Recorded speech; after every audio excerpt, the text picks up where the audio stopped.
ಸ್ನೇಹಿತರೆ, timeline tiles ಚಾನಲ್ಗೆ ಸ್ವಾಗತ ಸುಸ್ವಾಗತ. ಸ್ನೇಹಿತರೆ, ವಿಜಯನಗರ ಎಂದಾಕ್ಷಣ ನೆನಪಾಗೋದು ಬೀದಿ ಬೀದಿಗಳಲ್ಲಿ ಮುತ್ತುರತ್ನಗಳನ್ನು ರಾಶಿ ಹಾಕಿ ಮಾರ್ತಾ ಇದ್ರು ಅನ್ನೋ ಅದರ ವೈಭವದ ಕಥೆಗಳು ಹಾಗೂ ಆ ಸಾಮ್ರಾಜ್ಯಕ್ಕೆ ಮುಕುಟಪ್ರಾಯನಂತಿದ್ದ ರಾಜಶ್ರೇಷ್ಠ ಶ್ರೀಕೃಷ್ಣದೇವರಾಯ. ತನ್ನ ಜೀವನದ ಬಹುಭಾಗವನ್ನು ಯುದ್ಧಗಳಲ್ಲೇ ಕಳೆದ ಶ್ರೀಕೃಷ್ಣದೇವರಾಯ ವಿಜಯನಗರದ ಸಾಮ್ರಾಜ್ಯವನ್ನು, ಅದರ ಪ್ರಖ್ಯಾತಿಯನ್ನು ಜಗದಕಲಕ್ಕೆ ಹಬ್ಬೋ ಹಾಗೆ ಮಾಡಿದ್ದ.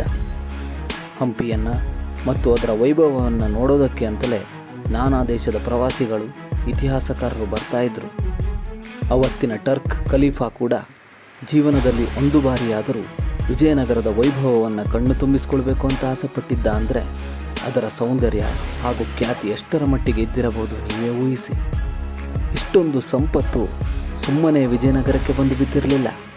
ಅದರ ಹಿಂದೆ ಅನೇಕ ಯುದ್ಧಗಳಿದ್ದವು, ರಾಯನ ಶೌರ್ಯ ಪರಾಕ್ರಮಗಳಿದ್ದವು, ಅಸಾಧಾರಣ ಯುದ್ಧ ನೀತಿ, ಮುಂದೆ ನಿಂತು ಯುದ್ಧ ನಡೆಸುವ ರೀತಿ, ಸೈನಿಕರನ್ನು ಹುರಿದುಂಬಿಸುವ ಕಲೆ, ಇವೆಲ್ಲವನ್ನ ಕೃಷ್ಣದೇವರಾಯ ಕರಗತ ಮಾಡಿಕೊಂಡಿದ್ದ.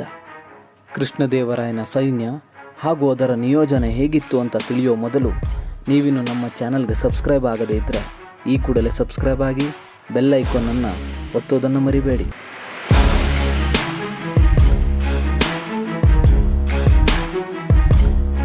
ಹಕ್ಕಬುಕ್ಕರು ವಿಜಯನಗರವನ್ನು ಸ್ಥಾಪಿಸುವ ಮೊದಲೇ ದಕ್ಷಿಣ ಭಾರತ ದೆಹಲಿ ಸುಲ್ತಾನರ ದಾಳಿಯನ್ನು ಎದುರಿಸಿ ಆಗಿತ್ತು. ಹೊಯ್ಸಳರ ಸೈನ್ಯ ಕೂಡ ದೆಹಲಿ ಸುಲ್ತಾನರ ದಾಳಿಯನ್ನು ಎದುರಿಸಿತ್ತು. ಮಲ್ಲಿಕಾಫರ್ನಿಂದ ಮೊಹಮ್ಮದ್ ಬಿನ್ ತುಘಲಕ್ವರೆಗೆ ಅನೇಕ ದಾಳಿಗಳನ್ನು ಎದುರಿಸುತ್ತಾ ಸ್ಥಳೀಯ ರಾಜರ ಆಕ್ರಮಣವನ್ನು ಮಟ್ಟ ಹಾಕುತ್ತಾ ಹೊಯ್ಸಳರ ವೀರಬಲ್ಲಾಳ ತನ್ನ ರಾಜ್ಯವನ್ನು ಕಾಪಾಡಿಕೊಂಡು ಬಂದಿದ್ದ. ವೀರಬಲ್ಲಾಳನ ನಂತರ ಆತನ ಸಂಪೂರ್ಣ ಸಾಮ್ರಾಜ್ಯ ವಿಜಯನಗರದೊಂದಿಗೆ ಲೀನವಾಯಿತು. ವಿಜಯನಗರಕ್ಕೆ ಹಕ್ಕಬುಕ್ಕರೇನೋ ಅದ್ಭುತ ಬುನಾದಿಯನ್ನು ಹಾಕಿಕೊಟ್ಟಿದ್ದರು. ದೇವರಾಯನ ಕಾಲದಲ್ಲಿ ಅದು ಇನ್ನೂ ಸಮೃದ್ಧವಾಯಿತು. ಆದರೆ ವಿಜಯನಗರದ ಸಾಮ್ರಾಜ್ಯದ ಕೀರ್ತಿಯನ್ನು ಜಗದ್ವಿಖ್ಯಾತಗೊಳಿಸಿದ್ದು ಮಾತ್ರ ಶ್ರೀಕೃಷ್ಣದೇವರಾಯ. ಕೃಷ್ಣದೇವರಾಯನ ಆಡಳಿತ ಅಷ್ಟು ಸುಲಭದ್ದೇನೂ ಆಗಿರಲಿಲ್ಲ. ರಾಯ ಸಿಂಹಾಸನ ಏರೋ ಸಮಯದಲ್ಲೇ ಒಳಜಗಳಗಳು ಆರಂಭವಾಗಿದ್ದವು. ಸಿಂಹಾಸನಕ್ಕಾಗಿ, ಅಧಿಕಾರಕ್ಕಾಗಿ ಒಳಗೊಳಗೆ ಕಿತ್ತಾಟಗಳು, ಒಳಸಂಚುಗಳು ಶುರುವಾಗಿದ್ದವು. ಅದೆಲ್ಲವನ್ನು ಮೆಟ್ಟಿ ನಿಂತು ಸಿಂಹಾಸನವನ್ನು ಏರಿದರೆ ಅಕ್ಕಪಕ್ಕದ ಸುಲ್ತಾನರ ಕಾಟ ಶ್ರೀಕೃಷ್ಣದೇವರಾಯನನ್ನು ಕಾಡೋದಕ್ಕೆ ಶುರು ಮಾಡಿತು. ಬಿಜಾಪುರ, ಬೀದರ್ ಮತ್ತು ಗೋಲ್ಕೊಂಡ ಸುಲ್ತಾನರು ಅವಕಾಶ ಸಿಕ್ಕರೆ ವಿಜಯನಗರವನ್ನು ತಮ್ಮ ಆಳ್ವಿಕೆಗೆ ತಗೋಬೇಕು ಅಂತ ಕಾಯ್ತಾ ಇದ್ರು.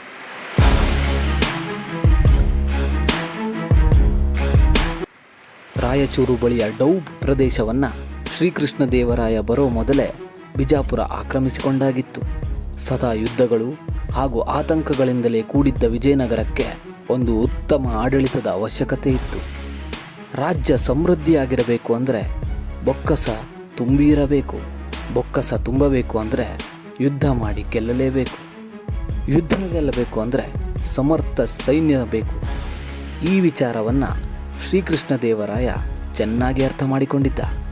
ಪಟ್ಟಕ್ಕೇರಿದ 6 ತಿಂಗಳಲ್ಲಿ ರಾಯ ಯುದ್ಧಕ್ಕೆ ಇಳಿಬೇಕಾಗುತ್ತೆ. ಹೀಗಾಗಿ ಒಂದು ಬಲಿಷ್ಠ ಸೈನ್ಯ ಹೊಂದೋ ಬಗ್ಗೆ ರಾಯ ಚಿಂತಿಸತೊಡಗಿದ್ದ. ಅದರಂತೆ ಒಂದು ಬಲಿಷ್ಠ ಸೈನ್ಯ ಕೂಡ ಕಟ್ಟಿಕೊಂಡ. ರಾಯ ಅಧಿಕ ಸಂಖ್ಯೆಯಲ್ಲಿ ಯುವಕರನ್ನು ತನ್ನ ಸೈನ್ಯಕ್ಕೆ ಸೇರಿಸಿಕೊಂಡ. ಅಂದಿನ ಕಾಲದ ರಾಜರು ಆನೆಗಳನ್ನು ಸೈನ್ಯದಲ್ಲಿ ಬಳಸ್ತಾ ಇದ್ದರು.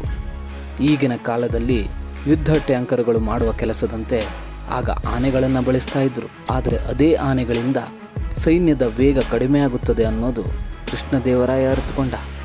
ಹೀಗಾಗಿ ಉತ್ತಮ ದರ್ಜೆ ಕುದುರೆಗಳ ಅವಶ್ಯಕತೆ ಇದೆ ಅನ್ನೋದನ್ನು ಅರಿತ ರಾಯ ಅದಕ್ಕಾಗಿ ಪೋರ್ಚುಗೀಸರೊಂದಿಗೆ ಪ್ರತಿ ವರ್ಷ ತನಗೆ 40,000 ಕುದುರೆಗಳನ್ನು ಒದಗಿಸಬೇಕು ಅನ್ನೋ ಒಪ್ಪಂದವನ್ನು ಮಾಡಿಕೊಳ್ತಾನೆ. ಕೃಷ್ಣದೇವರಾಯನ ಸೈನ್ಯದ ಬಗ್ಗೆ ವಿವರಿಸಲು ಪದಗಳೇ ಸಾಲುತ್ತಿಲ್ಲ ಅಂತ ಬರೀತಾನೆ ಪೋರ್ಚುಗೀಸ್ ಪ್ರವಾಸಿ ಬಾರ್ಬೋಸಾ.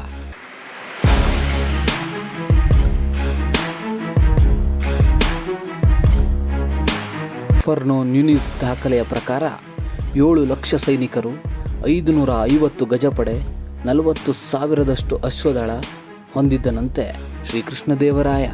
ಅವರೆಲ್ಲರಿಗೂ ಸೂಕ್ತ ತರಬೇತಿ ನೀಡಲಾಗಿತ್ತು ಅಂತ ಬರಿತಾನೆ ನ್ಯೂನಿಸ್. ಅವಶ್ಯಕತೆ ಬಿದ್ದರೆ 10 ರಿಂದ 15 ಲಕ್ಷ ಸೈನ್ಯವನ್ನು ಒಗ್ಗೂಡಿಸಬಲ್ಲ ಸಾಮರ್ಥ್ಯ ವಿಜಯನಗರಕ್ಕೆ ಇತ್ತು ಅಂತ ಬರಿತಾನೆ ಡೆಮಿಗೋಪೇಸ್. 10 ಲಕ್ಷದಷ್ಟು ಸೈನಿಕರನ್ನು ಹಂಪಿಯಲ್ಲಿ ಇಟ್ಟುಕೊಂಡು ಸಲಹೋದು ಕಷ್ಟದ ಕೆಲಸ. ಅದು ಬೊಕ್ಕಸದ ಮೇಲೆ ಕೂಡ ಹೊರೆಯಾಗಿತ್ತು. ಮೊಹಮ್ಮದ್ ಬಿನ್ ತುಗ್ಲಕ್ ಕೂಡ ಇದೇ ರೀತಿ 30 ಲಕ್ಷ ಸೈನಿಕರ ಸೈನ್ಯವನ್ನು ಕಟ್ಟೋದಕ್ಕೆ ಹೊರಟಿದ್ದ. ಆದರೆ ಅವರಿಗೆ ಸಂಬಳ ಕೊಡಲಾಗದೆ ಅವರು ದರೋಡೆಗೆ ಇಳಿದಿದ್ದು ಮಾತ್ರ ವಿಪರ್ಯಾಸ. ಆದರೆ ಕೃಷ್ಣದೇವರಾಯ ಮೂರ್ಖನಾಗಿರಲಿಲ್ಲ. ಅಷ್ಟು ದೊಡ್ಡ ಸೈನ್ಯವನ್ನು ಹಂಪಿಯಲ್ಲಿ ಇಟ್ಟುಕೊಳ್ಳೋದ್ರಿಂದ ಯಾವ ಪ್ರಯೋಜನವೂ ಇಲ್ಲ ಅನ್ನೋದು ರಾಯನಿಗೆ ತಿಳಿದಿತ್ತು. ಹೀಗಾಗಿ ಪಾಳೆಗಾರರು, ಗ್ರಾಮದ ಮುಖಂಡರು ಅವರವರ ಶಕ್ತಿಗೆ ಅನುಸಾರವಾಗಿ ಸೈನ್ಯವನ್ನು ಹೊಂದುವ ವ್ಯವಸ್ಥೆಯನ್ನು ಶ್ರೀಕೃಷ್ಣದೇವರಾಯ ಜಾರಿಗೆ ತಂದಿದ್ದ. ಬೇಕಾದಾಗಲೆಲ್ಲ ಆ ಸೈನ್ಯ ರಾಜನ ಸೈನ್ಯವನ್ನು ಸೇರಿಕೊಳ್ತಾ ಇತ್ತು. ಉಳಿದ ಸಮಯದಲ್ಲಿ ಆ ಸೈನ್ಯ ತಮ್ಮ ಊರುಗಳನ್ನು, ಗಡಿಗಳನ್ನು ಕಾಪಾಡೋದ್ರಲ್ಲಿ ನಿರತವಾಗ್ತಾ ಇತ್ತು. ಇಡೀ ಸೈನ್ಯವನ್ನು ಚಿಕ್ಕ ಚಿಕ್ಕ ತುಕಡಿಗಳನ್ನಾಗಿ ಮಾಡಿ ಯುದ್ಧಕ್ಕೆ ನಿಯೋಜಿಸುವ ಪದ್ಧತಿಯನ್ನು ಜಗತ್ತು ಈಗ ಕಲಿತಾ ಇದೆ. ಆದರೆ ಅದಕ್ಕೂ 106 ವರ್ಷಗಳ ಮೊದಲೇ ಶ್ರೀಕೃಷ್ಣದೇವರಾಯ ಇದನ್ನು ಮಾಡಿ ತೋರಿಸಿದ್ದ.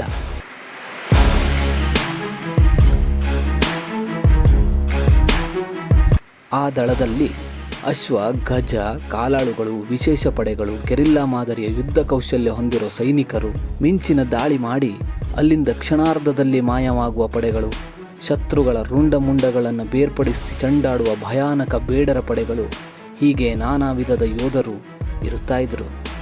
ಇವರೆಲ್ಲ ಯುದ್ಧದ ಸಮಯದಲ್ಲಿ ರಾಯನೊಂದಿಗೆ ಹೊರಟ್ರೆ ಶತ್ರುಗಳಿಗೆ ಗೆಲುವಿನ ಬಗ್ಗೆ ಕನಸು ಕೂಡ ಬೀಳೋದು ಸಾಧ್ಯ ಇರಲಿಲ್ಲ. ಸೈನಿಕರು ಯುದ್ಧಗಳಲ್ಲಿ ಮಡಿದರೆ ಅವರ ಮನೆಗಳಿಗೆ ಹಣದ ಸಹಾಯ ಮಾಡಲಾಗ್ತಾ ಇತ್ತು. ವೀರ ಯೋಧರು ಗಡಿಗಳಲ್ಲಿ ಶತ್ರುಗಳನ್ನು ಎದುರಿಸಿ ಮರಣ ಹೊಂದಿದ್ರೆ ಅಂಥವರ ನೆನಪಿನಲ್ಲಿ ವೀರಗಲ್ಲುಗಳನ್ನು ನಿರ್ಮಿಸಲಾಗ್ತಾ ಇತ್ತು. ಈ ಸೇನೆಯನ್ನು ಸಾಕೋದಕ್ಕೆ ಪಾಳೆಗಾರರು ತಮ್ಮ ಜಾಗದಲ್ಲಿ ವಸೂಲಿ ಮಾಡ್ತಾ ಇದ್ದ ತೆರಿಗೆಯ ಹಣದಲ್ಲಿ ಸ್ವಲ್ಪ ಹಣವನ್ನು ಬಳಸ್ತಾ ಇದ್ದರು. ಹಾಗೆಯೇ ಯುದ್ಧದಲ್ಲಿ ಗಳಿಸಿದ ಸಂಪತ್ತನ್ನು ಆ ಪಾಳೆಗಾರರೊಂದಿಗೆ ಹಂಚಿಕೊಳ್ತಾ ಇದ್ದರು. ಹೀಗಾಗಿ ಸೇನೆ, ಪಾಳೆಗಾರರು ಹಾಗೂ ಮುಖಂಡರು ವಿಜಯನಗರಕ್ಕೆ ನಿಷ್ಠರಾಗಿದ್ದರು. ಇದು ಬೊಕ್ಕಸದ ಮೇಲೆ ಹೊರೆ ಕೂಡ ಆಗದ ಹಾಗೆ, ಯುದ್ಧಗಳಿಗೆ ಸೈನ್ಯದ ನೆರವೂ ಸಿಗೋ ಹಾಗೆ, ದೇಶದ ನಾನಾ ಗಡಿಗಳನ್ನು ಕಾಪಾಡೋದಕ್ಕೆ ಆಗೋ ಹಾಗೆ ಶ್ರೀಕೃಷ್ಣದೇವರಾಯ ಮಾಡಿಕೊಂಡಿದ್ದ ಸಿದ್ಧ ಸೈನ್ಯದ ವ್ಯವಸ್ಥೆ. ಹೀಗಾಗಿ ಕೃಷ್ಣದೇವರಾಯ ಯುದ್ಧಗಳಲ್ಲೇ ಜೀವನ ಕಳೆದರೂ ಸೋಲಿನ ಭೀತಿಯಲ್ಲಿ ಯಾರಿಗೂ ಇರಲಿಲ್ಲ. ಉತ್ತರದ ಮೇಲೆ ಯುದ್ಧ ಮಾಡುವಾಗ ದಕ್ಷಿಣದ ಪ್ರದೇಶದ ಮೇಲೆ ಬೇರೆ ಇನ್ಯಾರಾದರೂ ಆಕ್ರಮಣ ಮಾಡಬಹುದು ಅನ್ನೋ ಭೀತಿ ಕೂಡ ಇರಲಿಲ್ಲ. ಏಕೆಂದರೆ ಅಲ್ಲಿ ಗಡಿ ಕಾಯೋಕ್ಕೆ ಬೇರೆಯೇ ಸೈನ್ಯದ ವ್ಯವಸ್ಥೆ ಇರ್ತಾ ಇತ್ತು.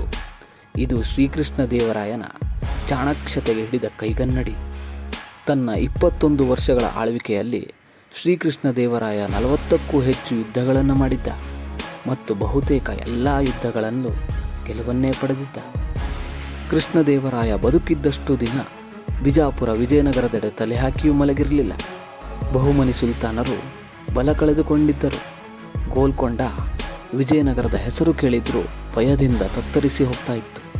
ಇದಕ್ಕೆ ಕಾರಣ ವಿಜಯನಗರದ ಸೈನ್ಯ ಹಾಗೂ ಶ್ರೀಕೃಷ್ಣದೇವರಾಯ.